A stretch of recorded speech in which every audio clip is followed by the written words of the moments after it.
नमस्कार दोस्तों, हर्षित द्विवेदी एजुकेशन द्वारा बनाया weekly mock questions for films में आपका स्वागत है। मेरा नाम है विनीत सागर। लास्ट वीक का इंपॉर्टेंट करंट अफेयर्स से रिलेटेड क्वेश्चंस क्या क्या है चेक कर लेते हैं। आगे जाने से पहले लेक्चर पर लाइक का बटन जरूर दबाइएगा। चैनल को अब तक सब्सक्राइब नहीं किया हो तो सब्सक्राइब भी कीजिएगा। हमें सपोर्ट करने के लिए आप चैनल के मेंबर बन सकते हो ज्वाइन बटन के थ्रू। आज का पहला question, which of the following is an attack meant to shut down a machine और network making it inaccessible to its internet uses. Video pause कीजिए और आंसर बताइए। आई होप आपने आंसर किया होगा। No the answer is option C, denial of service. देखिए, cyber attacks एक burning topic हो चुका है आजकल। पेगासस स्पाईवेयर इशू के बाद पार्लियामेंट में भी काफ़ी हल्ला मच रहा है। तो different types of cyber attacks के बारे में आपको आइडिया होनी चाहिए। जो मेजर साइबर अटैक्स हैं इसके बारे में मैं इधर बताया हूँ। सबसे पहले malware. It is short for a malicious software. देखिए, मालवेयर मतलब मैलिशियस सॉफ्टवेयर का एक शॉर्ट फॉर्म है, कोई वर्ड नहीं है, ठीक है। मैलिशियस सॉफ्टवेयर का शॉर्ट फॉर्म है malware. refers to any kind of software that is designed to cause damage to a single computer server or a computer network। एक सिंगल कंप्यूटर में और एक सर्वर में या एक कंप्यूटर नेटवर्क में प्रॉब्लम्स क्रिएट करता है मालवेयर। जो नहीं करना चाहिए वो सब करता है। तो हमारे काम जो है, जो यूसेस का काम जो है मुश्किल कर देता है। Ransomware, spyware, worms, viruses, trojans and are all varieties of malware. अब देखिए, इसमें जो स्पाईवेयर आ रहा है, स्पाईवेयर भी एक टाइप ऑफ मालवेयर है, ठीक है। तो ऐसे कंप्यूटर में घुसा था, हमें पता भी नहीं चल जाता है, ठीक है। ऐसे ऐसे हैकर्स हैं जो इस तरह की स्पाईवेयर्स, रैंसमवेयर्स, वर्म्स, वायरसेस भेजते हैं और हमारे कंप्यूटर में जो नहीं करना चाहिए वो सब करते हैं, ठीक है। फिशिंग क्या है?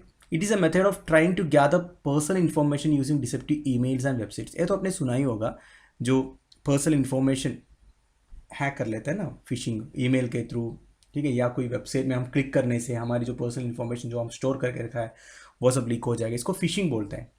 डिनायल ऑफ सर्विस अटैक्स क्या है? देखिए, it is an attack meant to shut down a machine और network making it inaccessible to its internet uses. देखिए, एक वेबसाइट बनाया होगा या कोई एक नेटवर्क बनाया होगा जिसका कुछ पर्पस होगा। अब जैसे हम कमांड भेजेंगे, हमें कुछ काम चाहिए ना, तो हम जो सर्विस मांगेंगे वो डिने करेंगे, जो सर्वर है इसी तरह का काम करेंगे। इसी को डिनायल ऑफ सर्विस अटैक बोलते हैं। काफ़ी इनफेमस एक अटैक है। बड़े बड़े क्या बोलते हैं ऑर्गेनाइजेशंस में इस तरह के अटैक हुआ है, जैसे कि उस ऑर्गेनाइजेशन का website millions of users use कर रहे होंगे, पर जैसे मिलियंस ऑफ यूजर्स यूज़ करेंगे या उनके लिए कोई सर्विस नहीं मिल पाएगा। मतलब उसके लिए अलग अलग तरीके का मेथड ये लोग यूज़ करते हैं, जैसे flooding the target with traffic और sending in information that triggers a crash. मतलब इनको ट्रैफिक ये लोग ऐसे बढ़ाएगा कि पूरे वेबसाइट जो है वो क्रैश हो जाएगा। मतलब बेसिकली देखिए, डिनायल ऑफ सर्विस है। सर्विस जो हमें मिलना चाहिए कंज्यूमर को एक पर्टिकुलर वेबसाइट के थ्रू, वो नहीं मिल पाएगा, ठीक है। Man in the middle attacks, इसको MATM अटैक भी बोलते हैं, also known as eavesdropping attacks, occurs when attackers insert themselves into a two party transaction. जब एक टू पार्टी ट्रांजैक्शन होता है, इसके बीच में कुछ करके ये लोग पूरे काम को खत्म करेगा। बेसिकली काम होने नहीं देगा। दो पार्टी ट्रांजैक्शन जब भी होते हैं एक दूसरे के बीच में, उसके बीच में आके अटैक करेगी। इसको man in the middle attack बोलते हैं, एज द नेम इंडिकेट्स। इसको ईव्सड्रॉपिंग अटैक भी बोलते हैं, भी ध्यान दीजिएगा, ठीक है। अब देखिए, हमारा आंसर तो इधर आपको मिल ही गया, सी है। This is an attack meant to shut down a machine और network making it inaccessible to its internet usage, ठीक है। तो इसको डिनायल ऑफ सर्विस बोलते हैं। Question number 2, consider the following statement with respect to mid day meal scheme which are correct. Video post कीजिए और answer बताइए। आई होप आपने आंसर किया होगा।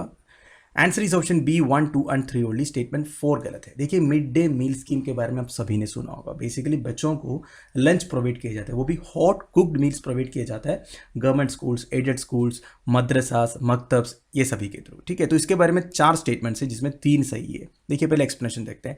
1995 में ये लॉन्च हुआ था centrally sponsored scheme. Centrally sponsored scheme का मतलब वो होता है, ये स्कीम रहेगा सेंट्रल का, पर इसको इंप्लीमेंट करने का काम जो है वो स्टेट के पास रहता है। और फंड शेयरिंग भी रेशियो बेसिस पे होता है, ठीक है। स्टेट्स के हिसाब से, स्टेट के कंडीशन के हिसाब से सेंटर अपना शेयर बढ़ाते हैं, कभी घटाते हैं। कभी 50-50 तो नहीं होता, कभी 60-40, कभी 70-30, ठीक है, कभी 90:10। मतलब अगर जनरल स्टेट्स है तो सेंटर कम पैसे देंगे, स्टेट्स को ज़्यादा लेना पड़ेगा। अगर कोई बैकवर्ड स्टेट्स है तब सेंटर ज़्यादा पैसे देता है, ठीक है।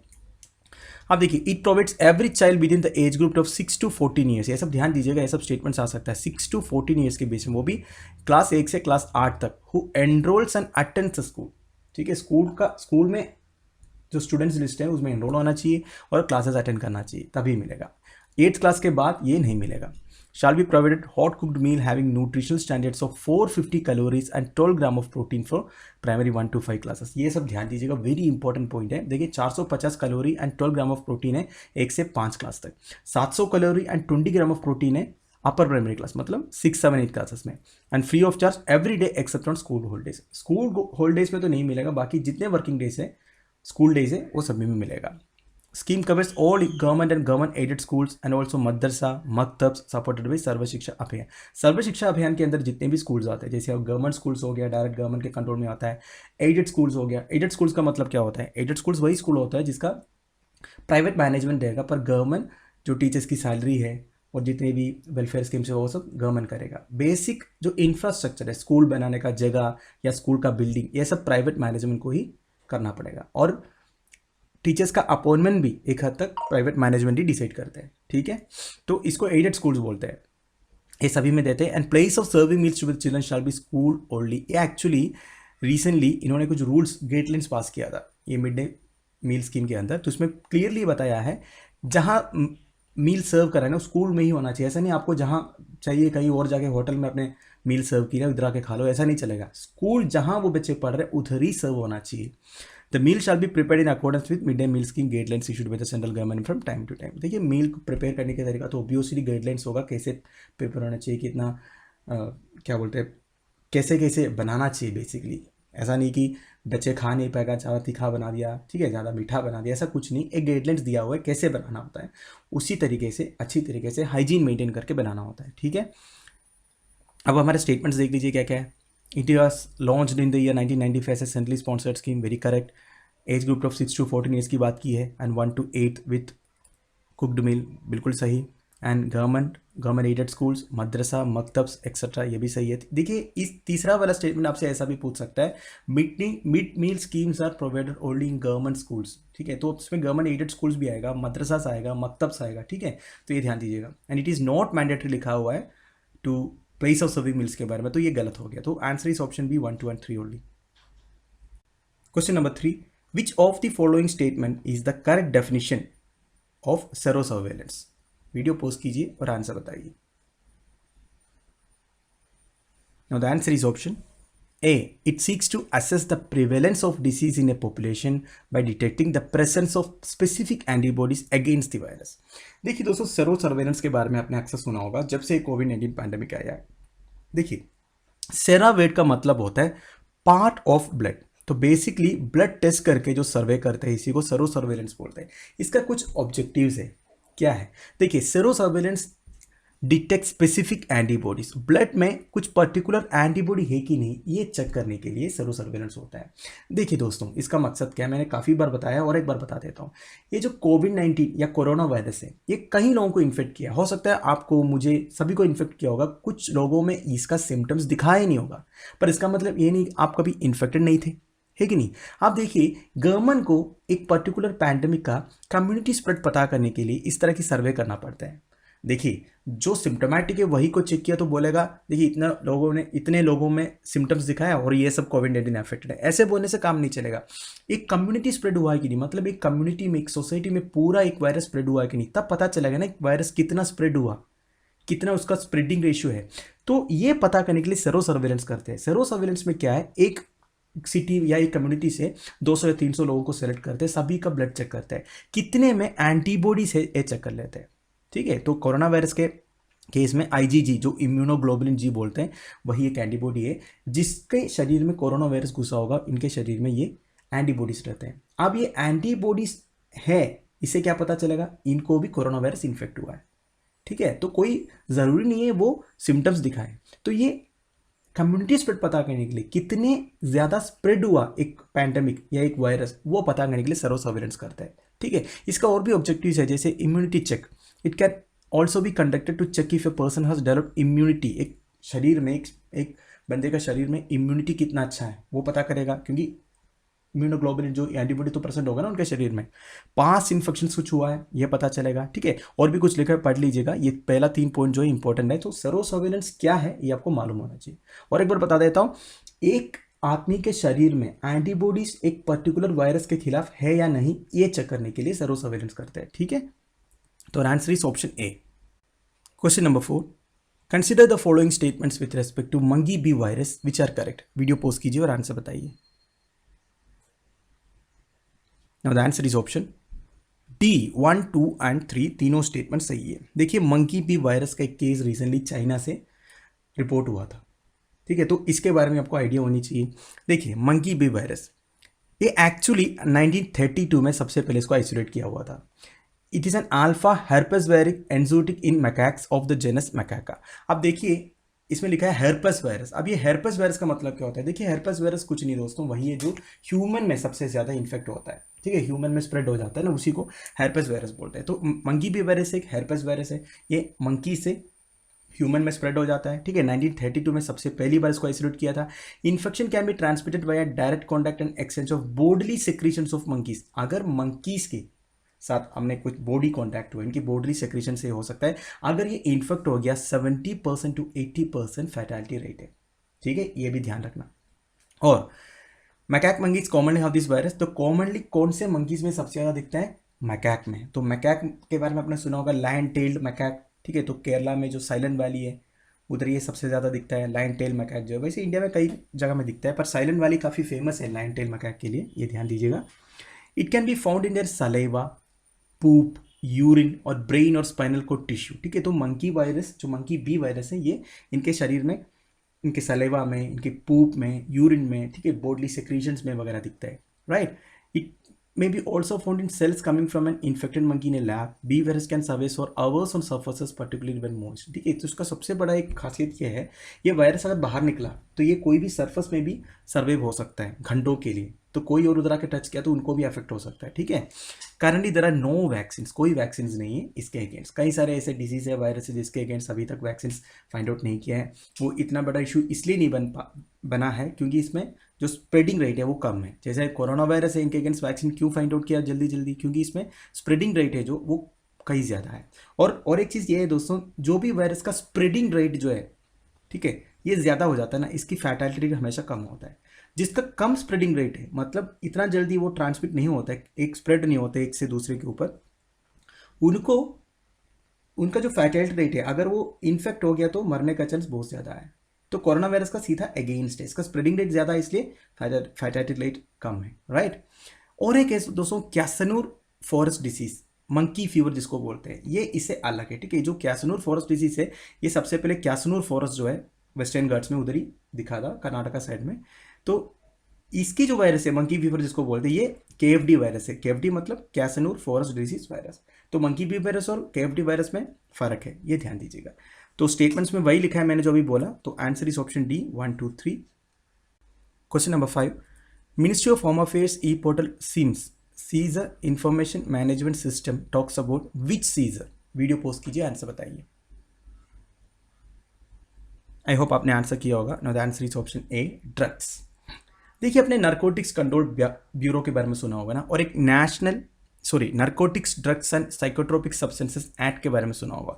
बेसिकली जो ड्रग ट्रैफिकिंग होता है हमारे देश में, वैसे ड्रग्स जो है काफ़ी खतरनाक होता है हमारे शरीर के लिए, आपने सुना ही होगा। पूरे आदमी का बिहेवियर चेंज कर लेते हैं, ठीक है। हमारी कम्युनिटी के लिए, सोसाइटी के लिए ये एक खतरनाक चीज़ है जो ड्रग्स है, इसको कभी यूज़ नहीं करना चाहिए। तो इसके अगेंस्ट एक नारकोटिक्स कंट्रोल ब्यूरो है जिसको हम NCB बोलते हैं, ठीक है। तो मिनिस्ट्री ऑफ होम अफेयर्स द्वारा भी एक सिम्स करके एक पोर्टल लॉन्च किया था। इसमें क्या है, हमारे देश में कोने कोने में जितना ड्रग्स पकड़ा है एक्साइज डिपार्टमेंट के थ्रू या नारकोटिक्स कंट्रोल ब्यूरो के थ्रू या स्टेट पुलिस के थ्रू, जितने भी ड्रग्स कहीं से भी पकड़ा है, सीज किया है, उसी का अपडेट्स होता है, ठीक है। तो ये सीजर इंफॉर्मेशन मैनेजमेंट सिस्टम बोलते हैं इसको। ये 2019 में एक्चुअली लॉन्च किया था। तो आपको ये पता होनी चाहिए इस तरह की जब भी कोई इंपॉर्टेंट ई पोर्टल्स होते हैं गवर्नमेंट के द्वारा, ये क्या है बेसिक आइडिया होनी चाहिए, ठीक है। तो answer is option A drugs. Question number 6, which of the following sites have been removed from World Heritage Site status after being included by the UNESCO? Video pause करके बताइए। आई होप आपने answer किया होगा। Answer is option B 1, 3 and 4 only. देखिए UNESCO का world heritage site status के बारे में आपने सुना होगा। दुनिया में कई सारे कंट्रीज में कई सारे कल्चरल बिल्डिंग्स हैं, साइंटिफिक बिल्डिंग्स हैं, नेचुरल एरियाज है जिसको यूनेस्को ने वर्ल्ड हेरिटेज साइट स्टेटस दिया हुआ है। ये मिलने के बाद यूनेस्को के द्वारा फंड वगैरह मिलते हैं उधर के कल्चरल साइंटिफिक चीज़ों को प्रिजर्व करने के लिए, ठीक है। तो ऐसा भी हुआ है, एक बार वर्ल्ड हेरिटेज स्टेटस देने के बाद यूनेस्को ने कई सारे सिटीज़ को, कई सारे एरियाज़ को उस लिस्ट से रिमूव भी किया है, क्योंकि उस पर्टिकुलर गवर्नमेंट ने या अथॉरिटी ने उन चीज़ को प्रिजर्व करने के लिए कुछ किया ही नहीं, ऊपर से और कुछ बना दिया इसके ऊपर। इसकी वजह से कई बार यूनेस्को का जो वर्ल्ड हेरिटेज साइट की कमेटी है, वर्ल्ड हेरिटेज कमेटी बोलते हैं जिसको, इन्होंने बैठ के मीटिंग करके इनको रिमूव भी किया है। तो recently city of Liverpool in England, जो यूनेस्को का वर्ल्ड हेरिटेज साइट स्टेटस मिला होता पहले, उनको रिमूव किया, तो इसलिए न्यूज़ में आया था। आप देखिए लिवरपूल सिटी को क्यों रिमूव किया, क्योंकि इन्होंने क्या किया, उधर एक फुटबॉल स्टेडियम बना दिया। आपने लिवरपूल फुटबॉल क्लब के बारे में सुना ही होगा ना, काफ़ी फेमस इंग्लिश क्लब है। तो फुटबॉल स्टेडियम बनाया, कई सारे और बिल्डिंग्स बनाया। तो यूनेस्को ने बोला आप लोग लिवरपूल सिटी, क्योंकि लिवरपूल सिटी का बहुत हिस्टोरिकल इंपॉर्टेंस है, वो इंपॉर्टेंस या सिग्निफिकेंस प्रिजर्व करने के लिए आपने कुछ नहीं किया, तो अभी आपको ये वर्ल्ड हेरिटेज साइट देने का मतलब कुछ नहीं रहा, आपको हम रिमूव कर रहे करके रिमूव कर दिया, ठीक है। क्योंकि जो लिवरपूल सिटी 18-19 सेंचुरी में इंपॉर्टेंट पोर्ट्स वगैरह उधर हुआ करता था, राइट। आप देखिए अदर डी लिस्टेड साइट्स, 2007 में ओमान का कैपिटल कौन सा है, मस्कट है, एक वेस्ट एशियन कंट्री है। उधर एक वाइल्ड लाइफ सेंचुरी था, उसको भी रिमूव किया क्योंकि उधर ज़्यादा पोचिंग और इसकी वजह से हैबिटेट लॉस भी हो रहा था, right. And Dresden एल्बे valley in Germany 2009 में रिमूव किया, क्योंकि एक 4 लेन मोटरवे ब्रिज उस रिवर, जिस रिवर का वैली है ड्रेसडन एल्बे वैली, उस रिवर के ऊपर इन्होंने एक 4 लेन मोटरवे ब्रिज बना दी, इसलिए उसका भी एक सिग्निफिकेंस चला गया करके इन्होंने बोला। तो ये तीसरा है लिवरपूल सिटी जो है, जो यूनेस्को वर्ल्ड हेरिटेज साइट्स में इंक्लूड होने के बाद रिमूव होने वाला, राइट। देखिए वर्ल्ड हेरिटेज साइट्स 3 तरह का होता है, एक नेचुरल है, जो नेचुरल साइट्स को दिया जाता है, जैसे अभी ड्रेसडन एल्बे वाली है ना, ये तो नेचुरली होगा। और एक कल्चरल है, कल्चरल में तो कहीं सारा आएगा। रिसेंटली तेलंगाना में आज ही न्यूज़पेपर में आया है, हमने न्यूज़ में कवर भी किया है, तेलंगाना में एक रामायप्पा टेम्पल है, उनको भी वर्ल्ड हेरिटेज साइट्स में इंक्लूड किया है, तो वो कल्चरल हो गया ना। और एक होता है मिक्स्ड, ठीक है। तो इंडिया में करीब 38 है, अभी तो ये तेलंगाना वाला इंक्लूड होकर शायद 39 हो जाएगा if I am not wrong, so check कीजिएगा एक बार। तो ये मिक्स्ड में इंडिया में कांचनजोंगा करके सिक्किम में एक पार्क है, वो है, राइट। तो ये सब ध्यान दीजिएगा, वेरी इंपॉर्टेंट पॉइंट्स हैं। तो answer here is option B 1, 3 and 4। ये जो डरावन आइलैंड्स भी वर्ल्ड हेरिटेज साइट में आता है, पर ये रिमूव नहीं है, अभी भी है, right. Question number 7, which of the following Indian cities have been selected by UNESCO under historic urban landscape project. Video post कीजिए और आंसर बताइए। Answer is option 1, 2, 3 and 4, Ajmer, Varanasi, Gwalior and Orchha. देखिए दोस्तों, रिसेंटली न्यूज आया था, Gwalior and Orchha cities have been selected by the UNESCO under historic urban landscape project. देखिए ये भी वर्ल्ड हेरिटेज साइट जैसे ही आप बोल सकते हो। देखिए इसके लिए क्या करते हैं, for inclusive and well plan development of fast growing historical cities. अब देखिए कई सारी हिस्टोरिकल सिटीज जो है उनमें डेवलपमेंट भी होता है, तो जो डेवलपमेंट हो रहा है वो इंक्लूसिव डेवलपमेंट हो, वेल प्लान डेवलपमेंट हो, उधर के कल्चर एंड हेरिटेज को ना डिस्ट्रॉय करके ऐसा कोई डेवलपमेंट हो, ये इंश्योर करने के लिए यूनेस्को का हिस्टोरिक अर्बन लैंडस्केप प्रोजेक्ट करके एक है। इसमें साउथ एशिया से अभी टोटल 8 सिटीज़ हो गया, 8 सिटीज़ हो गया, जिसमें से 4 इंडिया से है। ग्वालियर एंड ओरछा तो लेटेस्ट ऐड है, इससे पहले अजमेर एंड वाराणसी भी ऐड किया था, ठीक है। तो ग्वालियर, ओरछा एंड ग्वालियर जो है 7th and 8th site cities आप बोल सकते हो हिस्टोरिक अर्बन लैंडस्केप प्रोजेक्ट में, राइट। ये ध्यान दीजिएगा। सो answer is option D 1, 2, 3 and 4। Question number 8, consider the following statements with respect to Mekong Ganga cooperation which are correct. Answer is option D 1, 2 and 3, तीनों statement सही है। देखिए Mekong Ganga cooperation का एक रीसेंट मीटिंग हुआ था, इसलिए न्यूज़ में आया था। सबसे पहले देखते हैं मेकोंग गंगा कोऑपरेशन में कौन कौन मेंबर्स हैं। इंडिया तो है, इसके बाद कंबोडिया, लावो मतलब लावो पीपल्स डेमोक्रेटिक रिपब्लिक, जिसको हम लाओस बोलते हैं, म्यांमार, थाईलैंड एंड वियतनाम। इसको ये मेकोंग गंगा नाम कहाँ से आ गया दोस्तों, बेसिकली ये मेजर रिवर्स के नाम दिया हुआ है। बेसिकली इंडिया में तो गंगा है, और ये मेकोंग रिवर जो है आप देख ही सकते हो, ये 5 कंट्रीज से फ्लो करता है। इधर से चाइना से ओरिजिनेट होते हुए Myanmar, Laos, Thailand, Cambodia and Vietnam, ठीक है। इसलिए इसको मेकोंग गंगा कोऑपरेशन बोला है, और कुछ नहीं है रीजन, ठीक है। अब देखिए इनके 4 एरियाज ऑफ कोऑपरेशन कौन कौन सा है, tourism, culture, education and transportation. इसके अलावा और भी कई सारे सब सेक्टर्स भी हैं, ध्यान दीजिएगा, पर ये मेजर यही बोला इनकी जो मैंडेट में, टूरिज्म, कल्चर, एजुकेशन, ट्रांसपोर्टेशन के सेक्टर्स में कोऑपरेट करेंगे, राइट। तो रीसेंट मीटिंग भी हुआ था, मैंने आपको बताया था, हमारे एक्सटर्नल अफेयर्स मिनिस्टर जयशंकर साहब अटेंड किए थे। अब देखिए स्टेटमेंट्स में क्या क्या बोला है। It is an initiative by 6 countries, India and 5 ASEAN countries. बिल्कुल सही है। आपको पता है ASEAN association of south east Asian Nations का मेंबर्स कौन कौन सा है, जिसमें इंडिया मेंबर नहीं है। इंडिया मेंबर क्यों नहीं है? क्योंकि इंडिया का जो जोग्राफिकल लोकेशन है उसकी वजह से, क्योंकि इंडिया एक साउथ ईस्ट एशियन कंट्री नहीं है, साउथ एशियन कंट्री है, पर इंडिया इज एन ऑब्जर्वर, ये ध्यान दीजिएगा। All the member countries share the Ganga river और मेकोंग रिवर बेसिन। बिल्कुल सही, India Ganga river basin share कर रहा है और मेकोंग रिवर बेसिन जो है इन 5 कंट्रीज कर रहे हैं। 4 एरियाज कॉपरेशन लिखा है, tourism, culture, education and transportation. Answer is option D 1, 2 and 3। Question number 9, with reference to the Hubble space telescope which of the following statements is और are correct. Video post कीजिए और answer बताइए। Answer is option A 1 and 3 only. देखिए Hubble space telescope actually space में है, एक telescope है। कई सारे मेजर ऑब्जर्वेशन लास्ट कुछ डिकेड्स में इस टेलीस्कोप ने हमें दिया है। अब देखिए it is a part of NASA's great observatories programme. Very important point, क्योंकि देखिए दोस्तों ये हबल स्पेस टेलीस्कोप कुछ दिन के लिए नॉन ऑपरेशनल था, अब ये ठीक किया है नासा ने, तो इसलिए न्यूज़ में आया था। A family of 4 space based observatories each observing the universe in a different kind of light. तो हमारे यूनिवर्स को ऑब्जर्व करना इसका काम है। ग्रेट ऑब्जर्वेटरीज प्रोग्राम में टोटल 4 ऑब्जर्वेटरीज है, इसमें से एक है Hubble space telescope. Other missions कौन कौन से है जो ग्रेट ऑब्जर्वेटरीज प्रोग्राम है? एक है visible light Spitzer space telescope, Compton gamma ray observatory and Chandra X-ray observatory. ध्यान दीजिएगा, बेसिकली आपको ये मालूम होना चाहिए ये ग्रेट ऑब्जर्वेटरी प्रोग्राम का पार्ट है। एक सक्सेसर टू हबल, देखिए हबल के बाद क्या, हबल अभी काफ़ी सालों से उधर है, तो उसके एक सक्सेसर बना रहे हैं, वो है जेम्स वेब स्पेस टेलीस्कोप। ये भी ध्यान दीजिएगा, वेरी इंपॉर्टेंट। और कुछ डिटेल्स लिखा है, पढ़ लीजिएगा। अब देखिए हमारे स्टेटमेंट्स में क्या क्या बोला है। It is a part of NASA's great observatories programme, बिल्कुल सही। It is a successor to the James Webb space telescope, उल्टा लिखना चाहिए था, James Webb space telescope HST का सक्सेसर है, तो ये गलत हो जाता है। It was the first telescope design to visited in a space by astronauts to perform repairs, replace parts and update technology with the new instruments। ये बिल्कुल सही दोस्तों, मैंने एक्सप्लेनेशन में बोला नहीं, ये ऐसा पहला एक टेलीस्कोप है जो स्पेस में भेजा गया था। ये एस्ट्रोनॉट्स वगैरह विजिट करते हैं, इसमें कुछ अगर रिपेयर्स है, कुछ मेंटेनेंस करना है, पार्ट्स को रिप्लेस करना है या इसकी टेक्नोलॉजी अपग्रेड करना है, इस सब के लिए, ठीक है। So here the answer is option A 1 and 3 only. Question number 10, 97th constitutional amendment act 2011 deals with. Very simple question, video pause करके बताइए। Answer is option B cooperative societies. देखिए कोऑपरेटिव सोसाइटीज के बारे में काफ़ी न्यूज़ आ रहा है।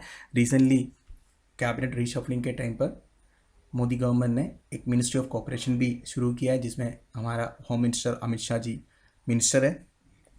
अब देखिए इसके बाद गवर्नमेंट ने, सुप्रीम कोर्ट ने एक certain provisions of 97 amendment act को अनकॉन्स्टिट्यूशनल डिक्लेयर भी किया है। 97 Amendment Act 2011 gave constitutional status and protection to cooperative societies। cooperative societies को थोड़ा ज़्यादा प्रोटेक्शन, सेंटर की तरफ से प्रोटेक्शन देने के लिए एंड कॉन्स्टिट्यूशनल स्टेटस देने के लिए 97 अमेंडमेंट लाया गया था, राइट। वैसे ऑलरेडी हमारे DPSPs में कोऑपरेटिव सोसाइटीज़ के बारे में बताया है। It made the right to form cooperative societies as a fundamental right, article 19 में इसको इंक्लूड किया गया, ठीक है। Right to form cooperative societies को 97th अमेंडमेंट के through it included a new directive principle of state policy on the promotion of cooperative societies, ठीक है। DPSP में क्या ऐड किया, प्रमोशन ऑफ कोऑपरेटिव सोसाइटीज करके ऐड किया था। It added a new part 9B in the constitution which is entitled cooperative societies. Part 9B करके scheduled add कर दिया।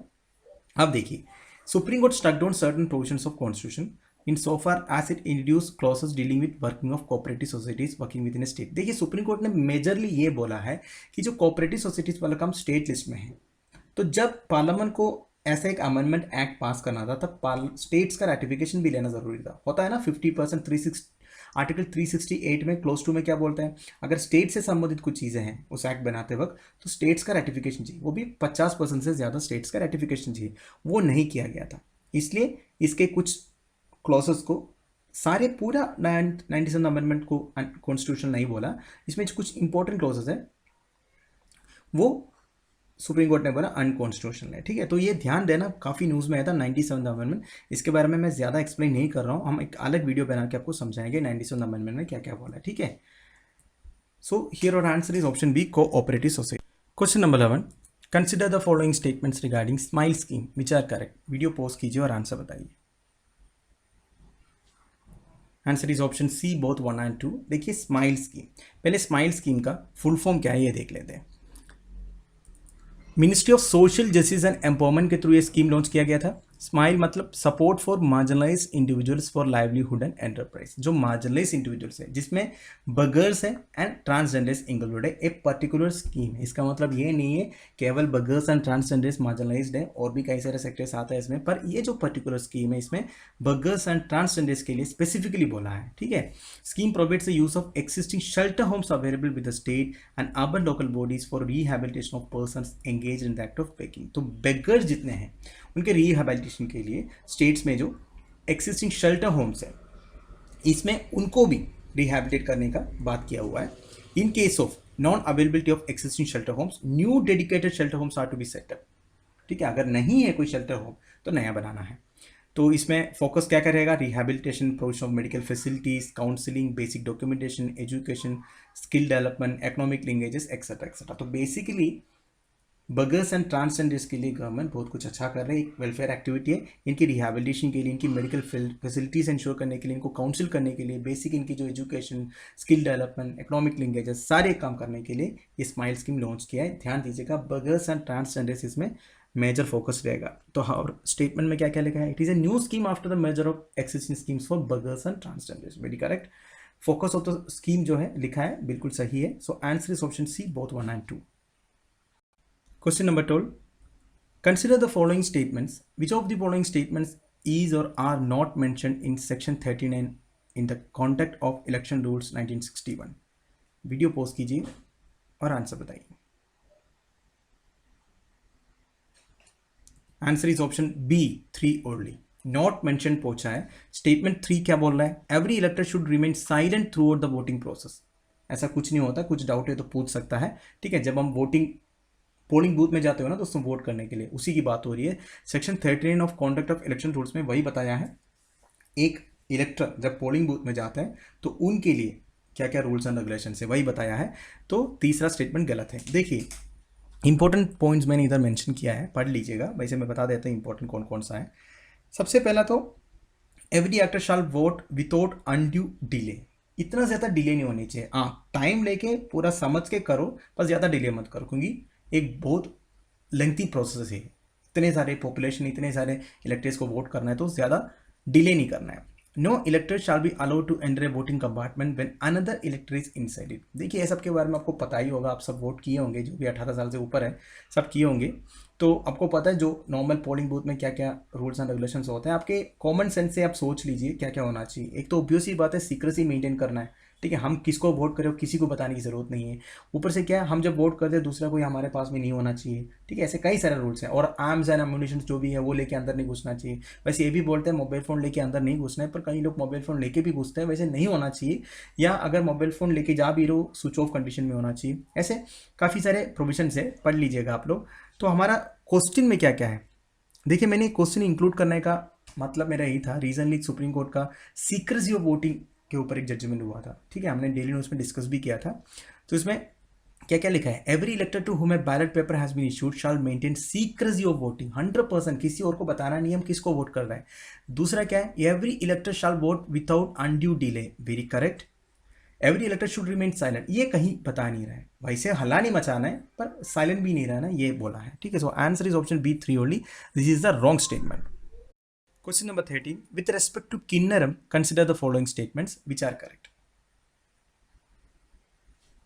Answer is option C, both 1 and 2। देखिए किन्नरम, इससे रिगार्डिंग द हिंदू में एक आर्टिकल आया था, इसलिए मैंने क्वेश्चन ऐड किया है। ठीक है, जब भी इस तरह कोई भी कल्चर से रिलेटेड, हेरिटेज से रिलेटेड कोई भी छोटा मोटा आर्टिकल आता है ना, तो उसमें देख लेने का क्या इंपॉर्टेंट है। दोस्तों देखिए, ये जो किन्नरम इंस्ट्रूमेंट है ये तमिलनाडु में फेमस है। तमिलनाडु में आप फोटो में देख सकते हो, 2 आर्टिस्ट जो है ये इंस्ट्रूमेंट प्ले कर रहा है। ये इसका स्पेशलिटी क्या है ना दोस्तों, ये बनाता है बोटल गार्ड से। बोटल गार्ड या कलाबाश जिसको बोलते हैं, एक टाइप का सब्जी आप देख सकते हो इस फोटो में, इससे बनता है। ठीक है, इसमें एक सिंगल स्ट्रिंग रहता है, ये बजाते हैं। It is a single string music instrument. It is one among the few folk art forms in Tamil Nadu at in its last stages. ठीक है, तो ये समझ लेना सबसे इंपॉर्टेंट पॉइंट, किन्नरम जो है आप तमिलनाडु से रिलेट कर सकते हो। This is the most important point in this question. ठीक है, so here our answer is option C, both 1 and 2। Question number 14, consider the following statements about corals which are correct. Video pause कीजिए और answer बताइए। Answer is option D 1, 2 and 3, तीनों statement सही है। देखिए दोस्तों, कोरल रीफ के बारे में आपने सुना होगा। कोरल रीफ काफ़ी एनवायरमेंटल प्रॉब्लम्स फेस करते हैं। जब भी कोरल रीफ जहाँ है उधर की टेम्परेचर, ग्लोबल वार्मिंग की वजह से जो टेम्परेचर या लाइट की अवेलेबिलिटी कम हो जाता है, न्यूट्रिएंट्स की वजह से they expel the symbiotic algae zooxanthellae living in the tissues causing them to turn completely white. जब भी इस तरह की चेंजेस आता है तो कोरल रीफ जो है एक सिम्बियोटिक आल्गे रिलीज करता है, बेसिकली एक आल्गे रिलीज करते हैं जिसका नाम है जूक्संथेल्ले। ठीक है, इसकी वजह से कोरल का जो कलर चेंज होकर व्हाइट बन जाता है, सफेद बन जाता है। इसी को कोरल ब्लीचिंग भी बोलते हैं। ठीक है, कोरल ब्लीचिंग ध्यान दीजिएगा। तो कोरल ब्लीचिंग एक सीरियस एनवायरमेंटल प्रॉब्लम है कोरल्स के अगेंस्ट, ध्यान दीजिएगा। और दूसरा क्या है, coral reefs are built by and made up of thousands of tiny animals. ये तो आपने बेसिक एनसीईआरटीज में पढ़ा होगा। कोरल रीफ बनता कहाँ से, कोरल पॉलिप्स से। पॉलिप्स टाइनी एनिमल से, बहुत छोटा सा एनिमल से, इसी से कोरल फिश बनता है। ठीक है, coral reef generally are confined to tropical and semi tropical waters. Generally आपको सबसे ज्यादा जो कोरल रीफ्स है वो ट्रॉपिकल वाटर्स में या सेमी ट्रॉपिकल वाटर्स में मिलेगा, right. So the answer here is option D 1, 2 and 3. Question number 15. The term megadiverse country refers to any one of a group of nations that harbor the majority of Earth species and high numbers of endemic species. Conservation International identified 17 megadiverse countries till date. Which of the following is not a megadiverse country? Video pause कीजिए और answer बताइए। Answer is option C, Russia.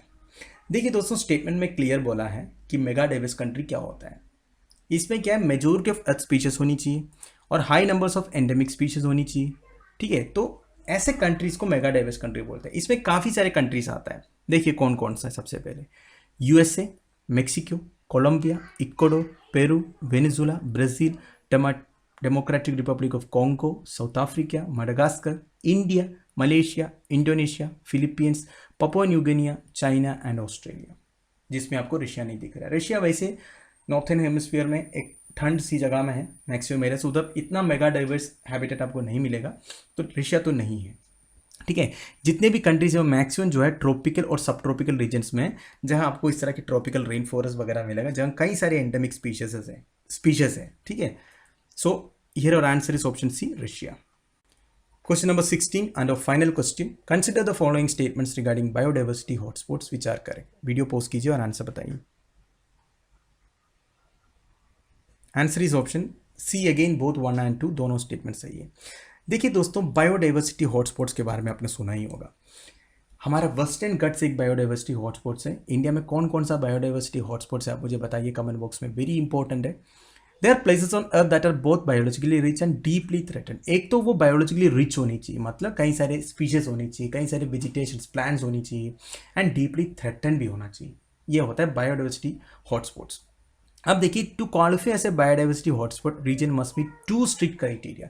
वैसे बहुत सारे criteria है, उसमें 2 major criteria क्या क्या देख लेते हैं। एक तो at least 1500 vascular plants as endemics, which is to say it must have a high percentage of plant life for nowhere else on the planet. मतलब 1500 मिनिमम ऐसे प्लांट्स वेजिटेशन होनी चाहिए जो दुनिया में कहीं और नहीं है। ठीक है, ये मेजर क्राइटेरिया है। दूसरा है, इट मस्ट हैव 30% और less of its original natural vegetation, in other words it must be threatened. मतलब ये पॉइंट वेरी इंपॉर्टेंट है 30% वाला। It must have 30% of less, actually इसकी जो ओरिजिनल नेचुरल वेजिटेशन है उसका 30% ही होना चाहिए। अभी उतना ज़्यादा वो थ्रेटेंड होना चाहिए, इसलिए उसको हॉटस्पॉट बोलते हैं। ठीक है, मतलब अगर पहले 100 प्लांट्स था, अभी 30 और लेस होनी चाहिए। समझ में आया आपको? मतलब वेस्टर्न घाट्स में जितने वेजिटेशन था उतने ज़्यादा, इतना ज़्यादा वो डिस्ट्रॉय हो गया कि अभी 30% या उससे कम ही बचा है उधर।